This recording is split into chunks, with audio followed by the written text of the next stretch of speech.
we haven't met before, I'm Tanis. I'm a knitter and general crafter based on the south coast of the UK. Oh, it's been a funny old week, isn't it, with the weather? It's literally bright sunshine here today, or absolutely piddling down with about 10 minutes gap at either side. So Lulu's my cat. Lulu's not best pleased.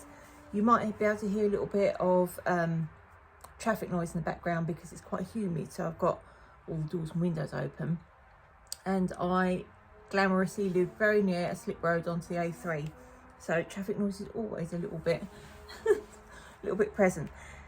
So nice to see you. It's been a while. No reason really. Usually it'll be things like other stuff going on, not having the time to record, stuff like that. Nothing that really is that interesting to talk about, is it? So I've got quite a lot to show you this week. Only two things. Well, no, actually, it's only, we'll say 1.5. I finished a pair of socks, which I'm really happy about. What number are we on now? I think we're on 22. I think so. I've got my little notebook thing. Oh, be helpful if I marked which page I'm on as well, wouldn't it? Right, so yeah.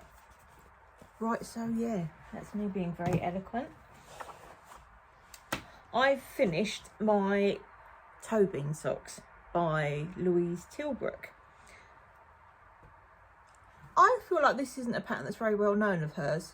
I think a lot of her patterns are very well known, and quite a lot of the shawl patterns are really well known, but and the bob socks, obviously, massively popular, but I don't think people know this pattern so much. Now, I'm not helping things here by having used a self-striping yarn. This is by Dragon Hill Studios. It was one of their Unravel special yarns, so I don't think they keep it in stock, like generally. I think it was just for 1 year, and the colourway, if you want to ask them if you particularly like it, because it's pink and pale yellow, but then with these greyish blue stripes. It's quite an unusual combination, isn't it, really? You can see those blue colours really well in the heel because it's a short row heel. So it's quite an unusual combination. Yeah, I mean, you could ask, the colourway was Unravel 15, but I don't think it's something they keep in stock all the time. So I've done super shorty socks to wear in my Converse and Vans and stuff. And look, that's why they're called toe beans, because they've got little cat paw prints going up them. Now I've offset mine a little bit on each foot, so they're a little bit closer towards the little toe end of my side of my foot than the big toe side on each foot. So I'm really pleased with them. I think they're lovely. They fit really nicely. I used the Russian bind off, which Louise mentions in the pattern. I'll say that she mentions it. She doesn't stipulate it. She very clearly says you use whichever cast off you, because they're toe up. I forgot to say they're toe up socks, which I love.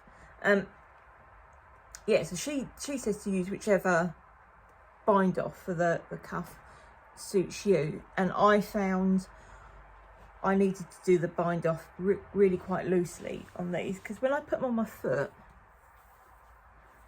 they are a bit snug getting over the heel, but once they're on, they're not going anywhere. So even, I put them on because I was going to show you my foot, but I'm not going to do that. What I was thinking. Yeah, so they sit quite snugly, and then they don't, if they're too easy stretchy, the top of the cuffs on very short socks like this, I find they can slip under your foot a bit more easily, which obviously no one likes that, do they? So I don't know if the Russian bind off is the further from it. Look, it does have stretch, it does work. It does work for me. It's just, it feels slightly unpleasant, I'd say, when you're actually putting the sock over your heel. It's a little bit of tightness there that I'm not massively in love with. But do you know what? It's a second or two out of my life. It's not hurting me. And then when you take them off, weirdly, you don't get that same sensation. It's very odd, very odd. But I love these. I definitely am going to make this pattern again, but probably not with stripy yarn. But I don't think, because I think stripy yarn kind of, if you've got a texture like a lace pattern, the stripes can kind of, they're fighting each other, aren't they, for who gets your eyes. But things like these ones are literally in my shoes anyway, only I really know about them, so it doesn't really matter. And also, I'm not sure that I love this colourway. I'm not sure, but because Dragon Hill Studios are super generous with their cakage, I've got an absolute shit ton of it left. Absolute ton of it. Well, when I say a ton of it, I think I've got 36 grams left, and I've already made 2 pairs of shorty socks out of that. So I think what I'm going to do is, the yarn I've got left of that cake, I might do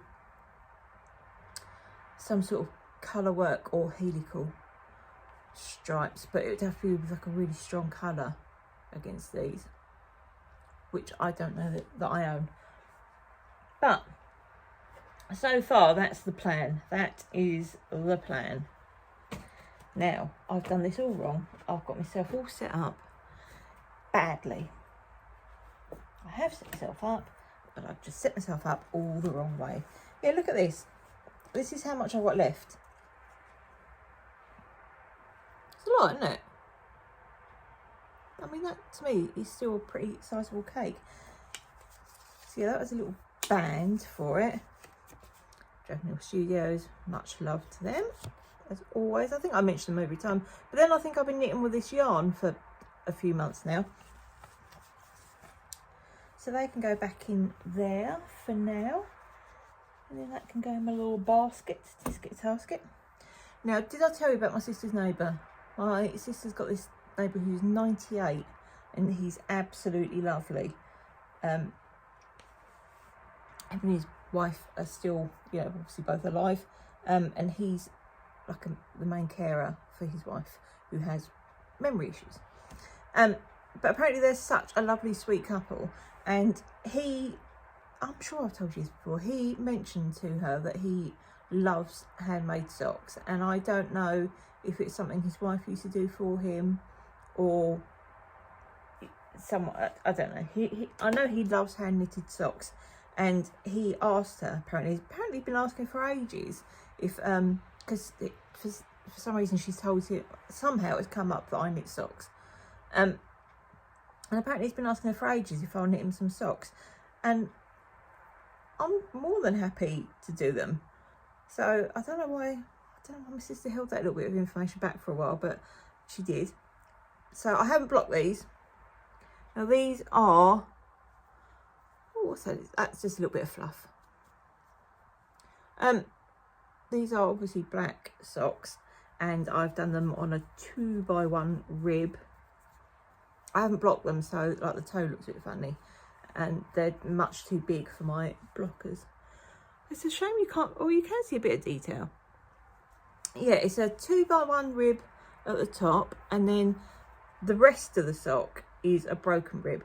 So it's one row of 2x1 rib, and then just one row plain, all the way down apart from the foot, which you just keep plain. I did a heel flap and gusset, which I've fallen back in love with after not being in love with it for several years. So I finished one sock, and I've got the other one. It's so nearly done, but because it's black yarn, it's quite hard to do it in that I do knitting. I do a lot of my knitting when I'm watching the telly in the evenings, things like that. Oh look, there's a mistake there. I've done a knit when I should have purled, but it's black yarn, so who will ever know? Anyway, and it's on the foot. So I think I may have shown you this sock before, because that's where my progress keeper is, right near the start. Just I've done the cuff and I'm on the body. I'm so near to finishing them. I've got just a little bit more foot left to do. I think I've got about an inch of the foot left to do, and then the toe, obviously.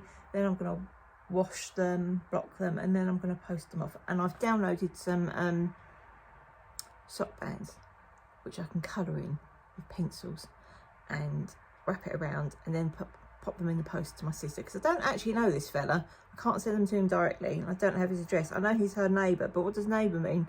Neighbour might mean you're number 28 and he's number 52. Who knows? Or he could be next, you know, literally next door. I don't know, and it doesn't really matter, does it? But these are going to be like my test pair, because I don't know the fella. I couldn't get him to try on one of them. So I know what shoe size he is, so these should fit. And I think because they're ribbed, they're stretchy, so we'll know that they'll be all right in some way. I mean, I don't know what his body type is, whether he's a big guy or a skinny fella, or, do you know what I mean, jockey or sumo. There's a lot of fella in between there, isn't there? I'm using Yarnsmiths new sock yarn, their Merino sock, which is marvellous. It's really soft. I'm going to have quite a bit of this left. I'm finding it a bit splitty, but then I use quite pointy needles, and I'm doing ribbed black yarn in the evening, so that could be it. I do put my needle through it a bit, but I think that's probably because I'm trying to knit something small on a small gauge in the dark. So we won't blame Yarnsmiths for that just yet, and just as well because I'm going to just hang my little sock blockers on the side there.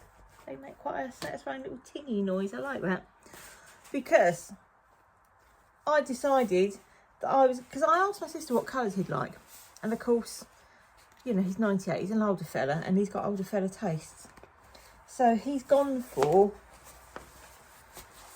he wants all like the sort of browns and navies and all that kind of stuff. So I thought I'll start with the worst. I'll start with the black, and I'll work my way up to the giddy heights of grey and maroon. So yeah, the dingy rainbow of the older fella. So yeah, that's the excitement that I've got coming to me. See, I don't know whether to be more excited about grey or maroon.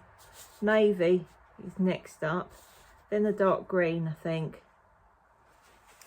then the grey, and then I'll probably finish on the high excitement of maroon.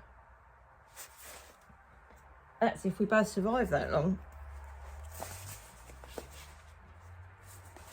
But yeah, so I'm hoping I'm going to send those off to her, and I'm going to say those fateful words, feedback appreciated, and then he'll no doubt tell me that they're all types of awful and ask me to redo the black ones, and that might be the last you hear from me. But that's it for, I mean, I'm calling that a half finished object. I mean, I've done obviously I've done snoods in the meantime. I sold my jumper I made, the 1946. I don't know if you'll remember it. I might pop up a little picture. I sold that, the 1946 pattern. It's a short-sleeved jumper, cabled all over, which was also a bit of a trial to make, because I don't know why I really hit on doing that one, because I'm not a massive fan of cabling. So yeah, I made an all-over cable knit vintage sweater, and vintage patterns are not not that obvious always. So yeah, that was double trouble. But it's good though. I've sold it. It's on its way to New York. So happy about that. I'm kind of happy, sad, because like I feel like it's in the postal system now. Oh, hang on, frog in the throat. Hold on. So like, obviously I'm delighted someone's bought it, and it's going to someone who's going to love it. Well, you hope. But kind of sad to see it go as well. And it's now in the hands of Royal Mail. So I feel nervous for it. Until it arrives and she actually tells me she likes it. She might not. Customers don't always. Sometimes you never hear from them again. Sometimes you get like amazing, gushing, glowing reports. And sometimes not a peep, but then you get like a repeat order, so you know it can't be doing too bad. But yeah. Oh, can you wish it well? I feel like when it's in that sort of travelling section that it's in the mortal danger.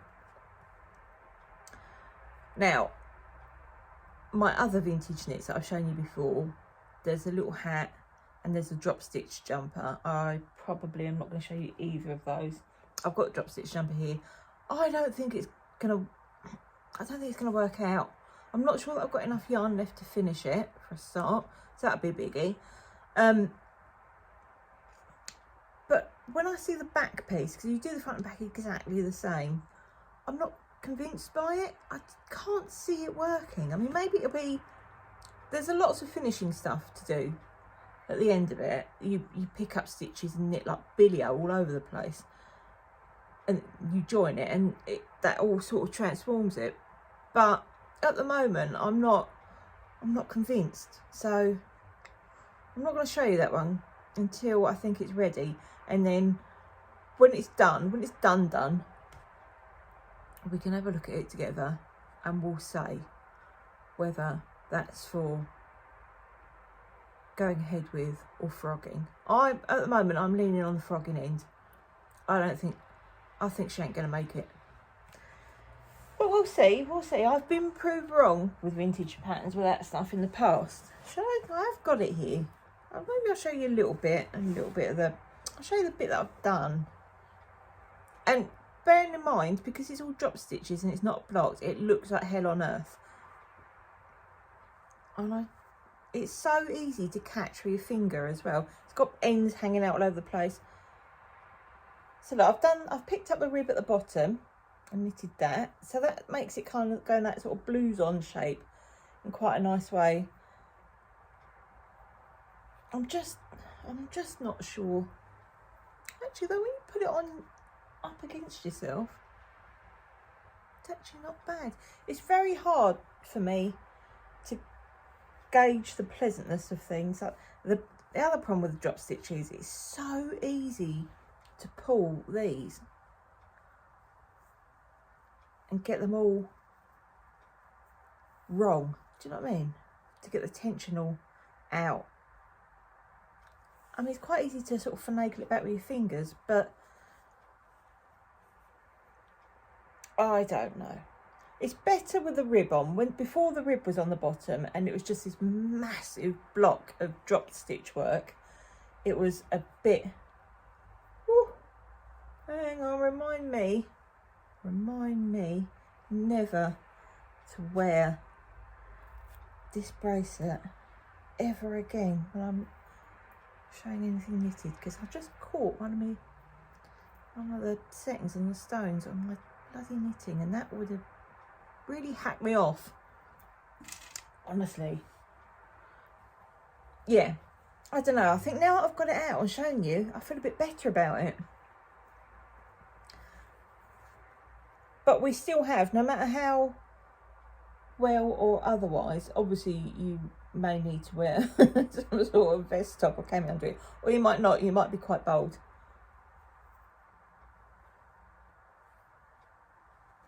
You might be wanting to do your own show with that. So yeah, it's such a lightweight thing, but let me show you the danger we're in. That's how much yarn I've got left. Oh! Part of me was thinking, should I just, what I should do is weigh it, and then I'll know for sure whether it's a goer or not.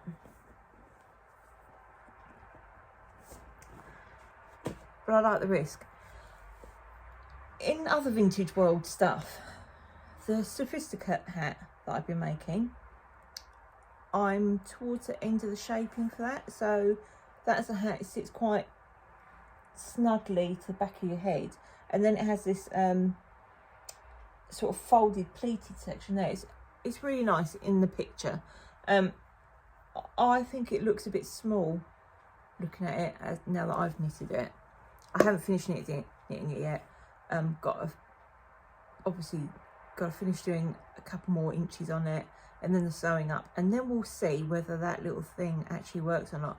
I think I need to size up needles considerably on it to make it, not considerably, like when I say considerably, easy for you to say, when I say I'm sizing up needles, I'm talking about like 1/4 of a millimetre at a time. So for me, sizing up considerably would be going up 3/4 of a millimetre. I don't know how you feel about that, but to me, that's a big old chunk of sizing. I think if it comes up small, I think making the needle size bigger will help a lot with that.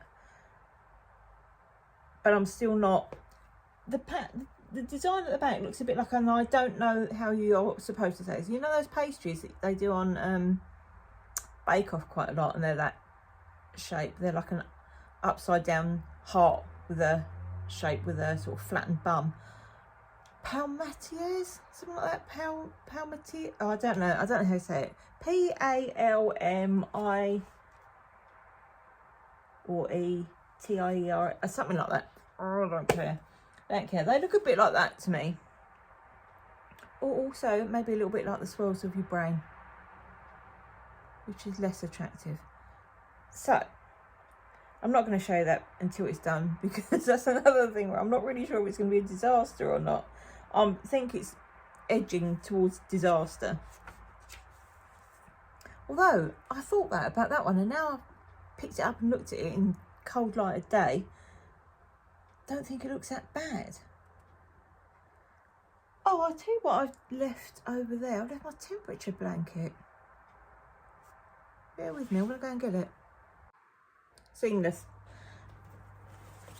I dropped my brown. Did I show you that? I had brown as well.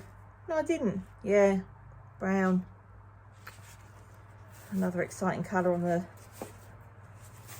dreary older man's rainbow. Next stop, diarrhea. Right, here's my temperature blanket. I'm doing a strip every year. I'm going to do a 5-year block and sew them all together. 5 years of strips and sew them all together. And it's going to be huge. And I'm going to have to fold it in half lengthways to be able to use it even then. Because being an idiot, I made mine with DK yarn, which is exactly double what I need it to be. So mine's huge. Here we are in January, February, March-ish, May, blah, blah, blah, blah, blah. And let me show you June.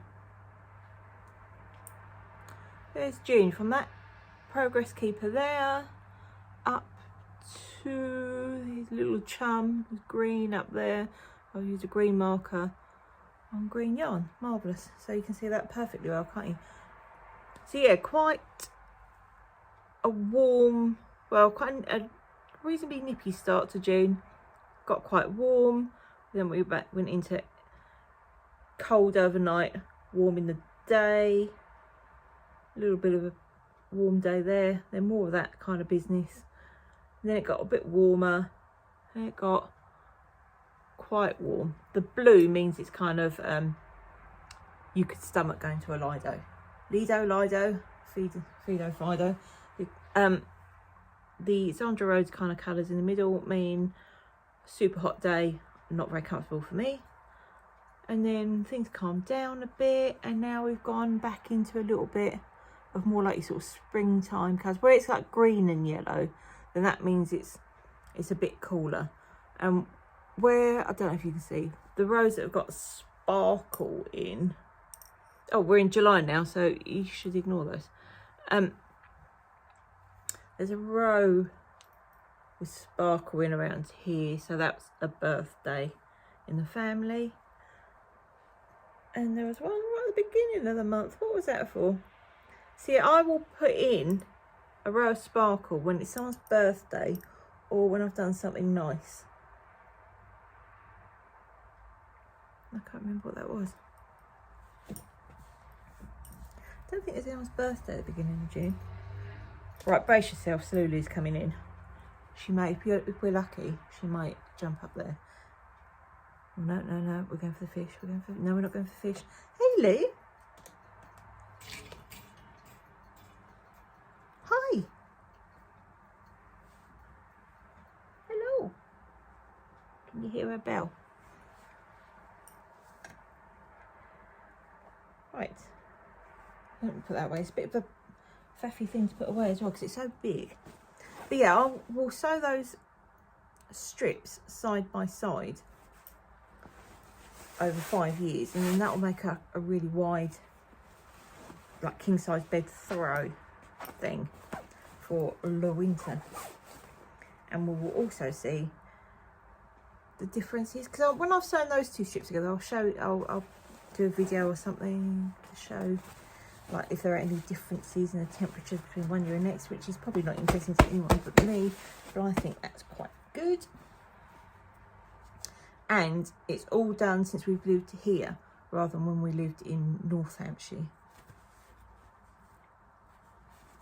So this is more sort of towards the coast kind of colours. Honestly, my bra strap is taking all the skin off my shoulders. But it gives you a lot of oomph. So I like it. Even though it is a certified instrument of torture. Oh God, I was just about to go into the shower, get in the shower this morning. I just rubbed my shoulder where my strap had been, and can you see that?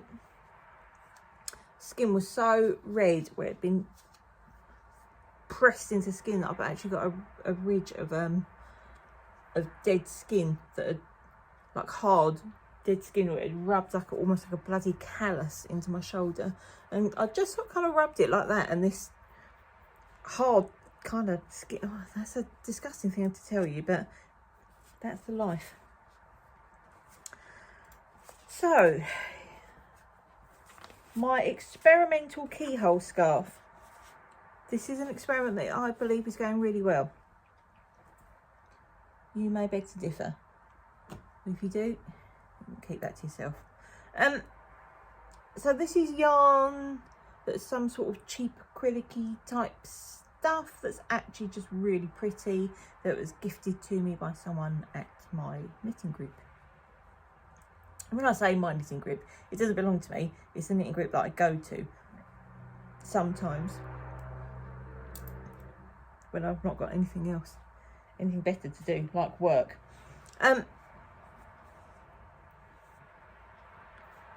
Not that work is necessarily better, although with my job, yeah, it generally is.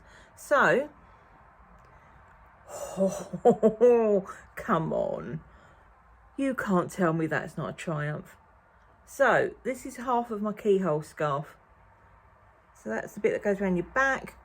That goes there. And then the other half of the scarf also has one of these little pockets so that you can choose which colour, which side you want to be dominant.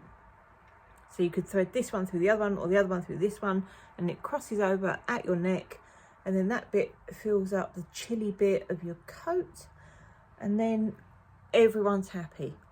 This is knit in this lovely old shell stitch with gradient yarn, and see, I've done one half, and I've got that on a stitch holder. And you know what I'm going to do? I'm going to graft the two suckers together. I'm doing the other side now. I've literally just started it. And these were 50-gram balls, so I'm not 100% sure, or even anywhere near as much as 100%. I'm not convinced that I've got enough yarn in one ball to do the whole thing, but it doesn't matter because Lynn gave me another 3 balls. So I had one ball already that I'd picked up in a charity shop, which was super smashing lovely great.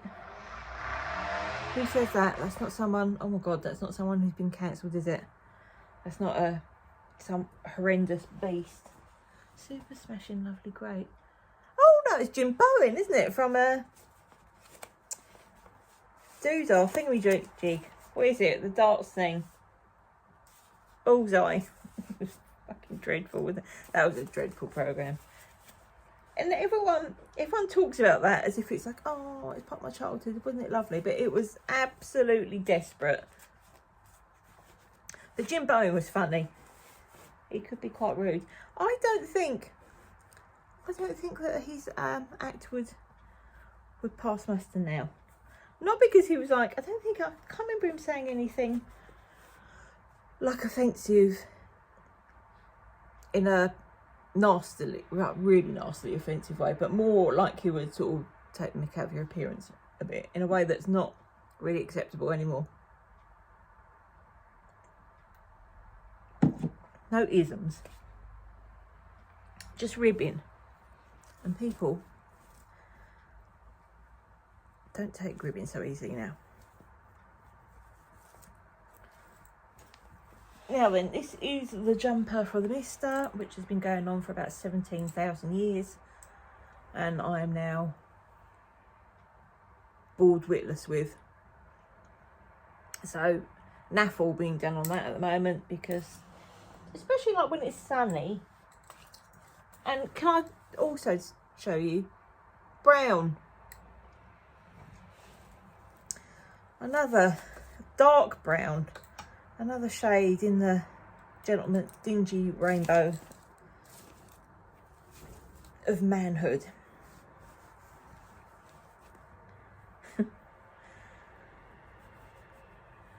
Some men will wear really lovely patterned, brightly coloured socks and garments. What is it, the men that I know? I don't know how that happened in my life.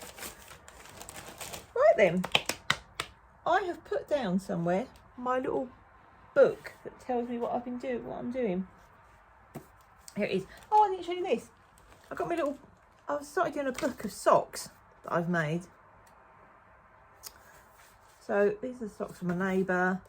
So I'm just making like little notes on what I'm doing. So like I know for Jim, who is my sister's neighbour, the foot length I know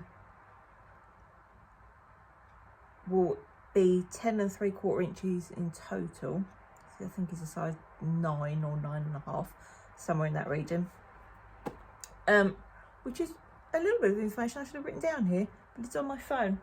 And the heel to start of the toe is 8 5/8 of an inch, which I'm not quite there yet with that. I just think 5/8 is such an odd measurement. So I'm going to have to convert that to centimetres and millimetres and those little fellas, because me and inches don't really get on massively well. Bloody 5/8, it's taking a mick. Right. I mean, I'd cope with it if it was like 17.5 centimetres or 7.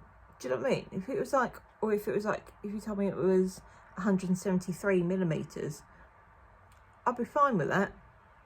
I can't be dealing with 5/8. Now, I have done today a workshop. It was really good. It was online. Very good. I'm not a huge fan of leaving the house, as you know.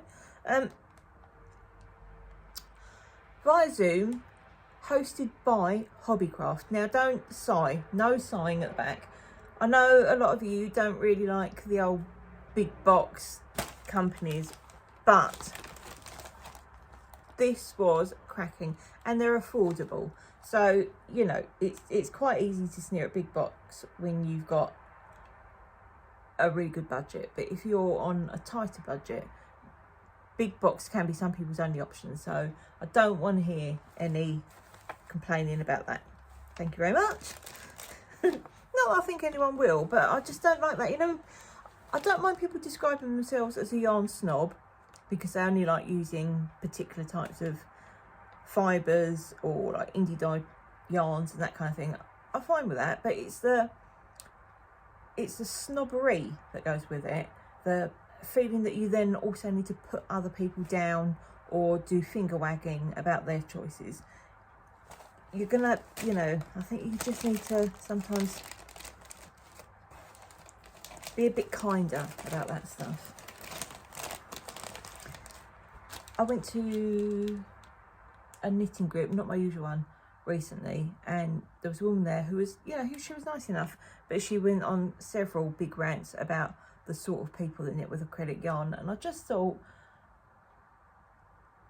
you don't know who you're sitting with, do you? And some of those people might not ever come back. Like she'd actually been to the knitting group that I go to, and she dismissed a lot of them as being the sort of people, unadventurous knitters who use acrylic yarn. And I thought, well, and I said to her, well, you don't know them. They're actually amazing, and they knock out some fantastic stuff. And yeah, a lot of them are retired, and a lot of them are retired on a low pension as well. So, you know, they use what they can afford, and they're happy, and they're lovely, and they're really interesting. If you get to talking to them, they're not unadventurous at all. They've got amazing stories, and they've done incredible things. And oh no, I've gone on a right old rant tangent there, haven't I? Sorry, I'm trying to tell you about my bloody workshop I went on. So it was by hello Lou, Hobbycraft. It's an online class. I paid for it myself, obviously, because why would they? And it was about 20 quid, and it was really good. You get sent a pack of stuff. You can do it without the pack. Well, this one I don't think you can, but most of them you can do. You can either just go to the class and provide your own materials, which is amazing, which means some of the classes are like £4 or £8. I went for the 20 quid option and had my pack delivered, and it's so generous. I did the knitted words workshop, and I'll pop in a little picture here of what you achieve at the end of it. But what I got in the post was in brown paper packaging, amazing, printed, not like brown paper packaging like it came from Soho in the 1970s. So you get this bag, the Hobbycraft tote bag, workshop bag, and it's got these lovely line joints, and you could colour that in with fabric paints, or you could embroider on it. I'm probably going to embroider some of mine. I love that. I think that's pretty cool. Inside you've got cotton blend yarn in turquoise. You've got, this is an acrylic, this bright yellow from their own, what is it? It's a Women's Institute premium acrylic yarn. Now my experience, I must be honest, with the Women's Institute acrylic yarn is it is very far from premium. So I wouldn't recommend you buy that, because it's just not very good quality stuff. And in fact, I think you would get better quality acrylic yarn in your local yarn store, or even in your local charity shop where they usually sell new yarns. So it's just a little thing. So you've got this massive thing of wire. Now there's loads in here. Get 11.5 metres of 2mm florist wire. I don't know if you've ever seen these knitted words. Like I say, I'm going to put a picture up, so I'm going to talk as if you know what I'm talking about. You need this for one step and one step only, a big eye needle, and they send you this whole pack. Now I know that is not great plastic wise of Hobbycraft to do that. They could have just sent me one needle. They could have split open one packet and put one needle in each thing. But now I do have a massive supply of sewing up needles. My Knitting Nancy, which you now apparently just call a knitting doll. I don't know why we don't call her Nancy anymore. Is Nancy a brand name? Who knows? But the Rubil, who took the class, called hers a knitting doll all the time. That's the little thing for making your stitches. Anyway, you just make this massive tube and then you stick wire up it and then you bend it into the shape of a word. I like smile, but there was also, hello, got the templates, happy. It's generous, isn't it? You get a lot. And love, and now you can just draw whatever you want with a Sharpie and use that as your template. You stick your wire up your tube and then you bend it around your template and it stays in place. I can't show you that here. And then you do God knows what with it. You hang it up on your wall or you put it in a frame or some such thing like that. I thought they were pretty smart. I really liked it and I like my knitting doll. Look at her face. Now my only complaint with this is the plastic waste is big. I didn't need 20 sewing needles. This knitting doll is not great quality. See, like you can pull the pins are loose. There are marks where they've put glue on them on the dough. In fact, I've got a smear of glue down her head there. So it's quite badly made. It's it's a funny looking thing. The inside of it is as rough as anything. It's as rough as the girls from Tabor school. Was the rough school when I was a kid in my local town. It was as rough as Tabor girls. So that has made my little knitted tube quite hairy because it's basically combed it all the way through, which is not, you know, this is not necessarily bad, but I will, when I finish making that one, I'll file the inside somehow. So I'm not sure how I would do that though. I might ask the mister if he's got some sort of, is there any such thing as like a sort of tube file? There must be, mustn't there? Or if there isn't, I'm gonna get some sandpaper, wrap it around a knitting needle, Smith. Come on. That's the obvious answer. Right, I need to get some fine sandpaper, wrap it around a knitting needle, give it a little inside there, and then maybe I'll get stick some of my loom wax up there. Oh man, now you're talking. I've got this sucker lid. That's going to be a good thing. I'll say it's going to be a good thing. I don't really know what I'm going to do with it. I've got some, I have to put this little thing up because I talk, it's to flag me that that's the side that I need to talk to, because otherwise I look at the screen and it looks like I'm drifting off.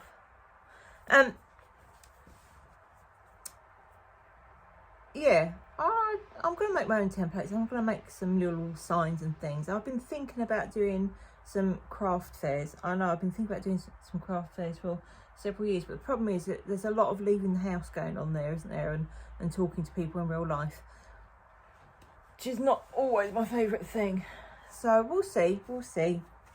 But you need a lot of stock of stuff. I've also reviving my idea of making a cloth headscarf idea. I think I've cracked it. I do a lot of my if I'm making a pattern, I do it mainly in my head. It's like I pick up the piece of paper and fold it and move it in my head. You know, like when you see people doing 3D modelling on a screen and they pick it up and they flip the image. I kind of do that in my head, and I think I've worked it out. So I might start making those soon. But soon in my head is not the same as soon as in anyone else's head, so don't hold your breath. So that's it really. I mean, obviously I'm delighted by the election result. I couldn't be happier. Well, I could be happier if there were a bit more left, but you know, Tory's out. We went on a lovely walk to Hayling Island. There's a business house. I'm just going to quickly grab that. Excuse me if you see my backside.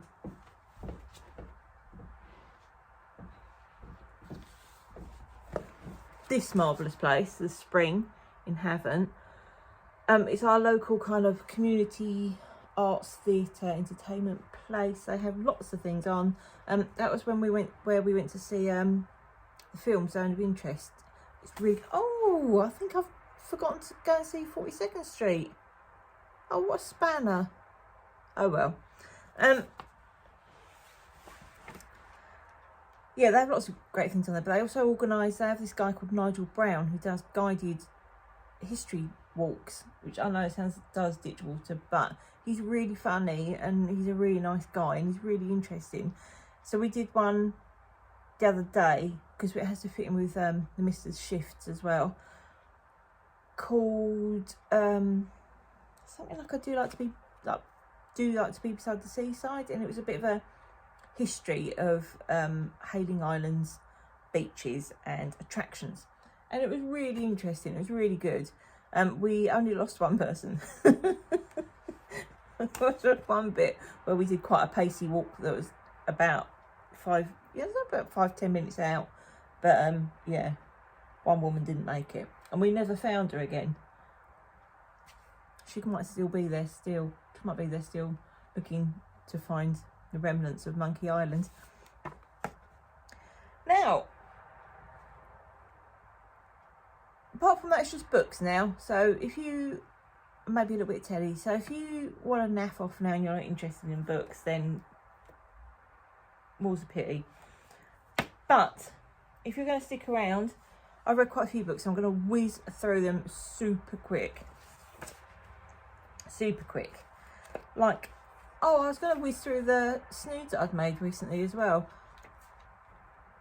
Basically, I've been making I made a pink cotton one, and I've resort the black ones, and everything else I've kind of made to order and has gone out already. So I've got the kind of like the usual, God knows what you'll find levels of stock in the Etsy shop at the moment. It takes your chances there.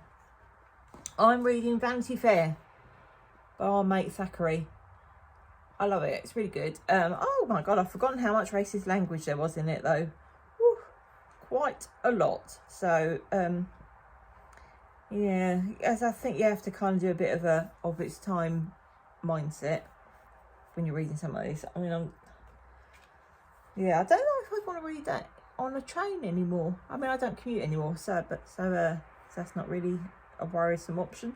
But yeah, I don't know if I would feel maybe a bit awkward reading that on the train now, because I always think if you're reading something that's got, especially, you know, if there's a character who's pretty unpleasant and you're reading it, do people see it over your shoulder and think, oh, she's reading it because she loves that stuff? Like, she loves it.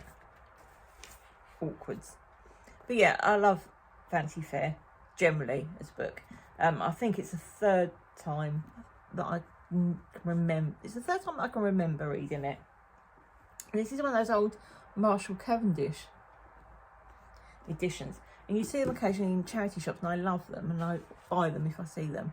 My sister used to get them. They were like a part work in the 80s, and they were just bound quite nicely, and they used quite thin paper. So, you know, that's a 600 pager, but it looks like a 400 pages, isn't it? Anyway, I'm really enjoying that. Definitely recommend. It's quite pacey. There's a lot going on. There's a lot going on all the time. So it's a bit like watching a soap opera over several years. I read Cider with Rosie not so long ago. Yeah, I remember my mum loved that book, and I just don't really get it. I thought it was, I mean, it was okay, and I suppose it's a little snapshot of real life, and I'm not really that interested in country pursuits or country life and stuff. I'm more of a city person, despite living out here now. So yeah, kind of passing by. I mean, there are more books apparently by the same author that are more sort of like memoirs of his sort of country childhood and stuff, and I don't think I'll bother reading them because yeah, it was all right. I mainly read it because I can remember my mum loving it. Yeah, I don't know what you were thinking, Mother. I read the second book of the Dalai Lama's Cat series, which is fun. Obviously, it can be a bit preachy because it is mainly about Buddhism. It's a cat's view of a Buddhist lifestyle. Yes, it can be a bit preachy, and there's a little bit, I mean, you know, it tells you quite a lot to how to think and behave, which might rub you up the wrong way. I don't mind it. I tend to read it thinking, yeah, that's definitely, I'm definitely going to meditate more and just be an all-round better person and a nicer person, and I won't have these thoughts about Jacob Rees-Mogg. But that's not true, is it? Because he is a haunted pencil, and I do hate him. So yeah. Anyway, I've finished reading that now, so I don't have to think good thoughts anymore. I read Wham, George and Me by Andrew Ridgeley. I've read lots of reviews of this where people loved it. I think it was really sensitively written and very generous and lovely. And I thought Andrew Ridgeley came across as a complete tosspot in it. I must not read people's autobiographies. He basically, at every turn, said, in not so many words, but quite blatantly said he'd be nothing without me. I was all the talent, really. I mean, he could sing, but really everything was me. He can't even dress himself. His hair's a disaster. His personality is just very, very shy and a bit lame, and I wrote all the best songs. And well, I think we can see by his stunning success since Wham how true all that is. So yeah, I wasn't very keen on him. I also read The Memory Keeper's Daughter by, is it Kim Edwards? Passed that on already, so I can't remember. Yeah, I think it's Kim Edwards. That was really good. I really enjoyed that. That was basically, I think I've talked to you about it before though. I think I might be repeating myself. It's a really good book. It was a faddy book from a few years ago. It's about a woman who has twins, and she's told in the 60s, she's told in America, she's told by her husband that one of the twins has died, but actually she hasn't. She has, he suspects the child has Downs, and just basically gives her away. And how they live their lives. He never confesses to it. He provides for the child financially, doesn't have any contact with her. The child does have like a good life, a happy life. She's very well loved, very well cared for. But there's a mum out there grieving for her who can never have that relationship with her, can she? It was just nice. It's a really sad, but also, yeah, quite a thrilling kind of read, really. Will you get caught out or not, and all that. The other book I read was a light kind of, I quite like a little palate cleanser kind of cheery read every now and then. And I read, not every now and then, quite a lot, Library at the Edge of the World, and that's a bit of a soppy romancy kind of thing, except there was naffle romance. It was a bit of a more of a sort of woman overcoming the odds thing, but she was so annoying and so unlikable. No, not unlikable in a good way. Not like Patsy and Absolutely Fabulous. This was just grumpy and unpleasant. And people just kept helping her and being nice to her despite that. And I just thought, well, there comes a point, doesn't there, with someone like that where you just think, oh, well, get on with it, love. Yeah, it's about a woman who split up with her husband, and she goes back home to Ireland, where she's unremittingly bloody awful to her mum, turns her nose up at her quite a lot, and then she lands a job with no real qualifications or experience as the librarian of the local library, little outpost, and then gets wind that it's set for closure. So her and the locals set about rescuing it. Only not so much her, really, it's everyone else, because she's just such a grump. And it's about her relationship with her daughter and her ex-husband and all that malarkey. And to be honest, I would have left her too. She's a bloody nightmare. So that was it. Really and truly. Sun's come back out, but my cat's gone up to bed. I don't know what's going on in the world. I need to check this stuff out, because really she should be out there playing with me. We've got crinkly things to flick about and ping pong balls by the dozen. So I'm going to love you and leave you, and see you hopefully not in a month's time. Hopefully it's in that. Ciao!